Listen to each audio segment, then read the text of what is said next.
আচ্ছা, আপনার লেখা পড়তে গেলে আমি মাঝে মধ্যে অনেক নস্টালজিক হয়ে যাই।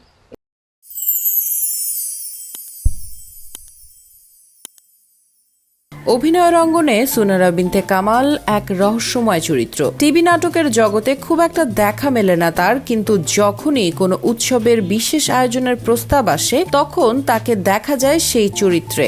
2 বছর আগে ভালোবাসা দিবসে বিশেষ নাটক শূন্য থেকে শুরুতে তাহসানের বিপরীতে তাকে দেখেছিল দর্শকরা। প্রকৃতি কেন?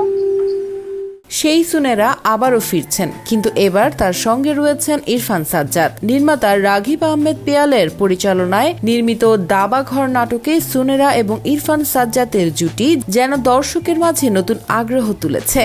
উত্তরা এলাকায় নাটকটির দৃশ্য ধারণ করা হয়েছে সম্প্রতি। ইরফান সাজ্জাদ জানান, দাবা ঘর নাটকটি একটি থ্রিলার ঘরানার নাটক। তিনি আরও জানান, সুনায়রার সাথে অভিনয় করার অভিজ্ঞতা তার জন্য বেশ ভালো ছিল। 2019 সালে মুক্তিপ্রাপ্ত ন ডরাই সিনেমাতে অভিনয়ের জন্য জাতীয় চলচ্চিত্র পুরস্কার পাওয়া এই অভিনেত্রী দীপঙ্কর দীপনের অন্তর্জাল সিনেমাতেও অভিনয় করেছেন। এরপর তাকে আর কোনো সিনেমায় দেখা যায়নি। এদিকে সুনেরা বর্তমানে দিন কাটাচ্ছেন নতুন চিত্রনাট্য পড়ে, মনের ভিতর জন্ম দিচ্ছেন নতুন নতুন চরিত্রের। তিনি বলেন, শিল্পী হিসেবে চিত্রনাট্য যখন পড়ি তখনই মনে হয় শুটিং শুরু হোক। চলমান পরিস্থিতিতে শুটিং কবে শুরু হবে সেটা জানা না থাকলেও মানসিকভাবে প্রস্তুতি নিচ্ছেন নতুন কাজে ফিরতে। সুনেরা বিনতে কামাল আবারও টিভি নাটকে ফিরে এসে দর্শকদের মুগ্ধ করতে প্রস্তুত।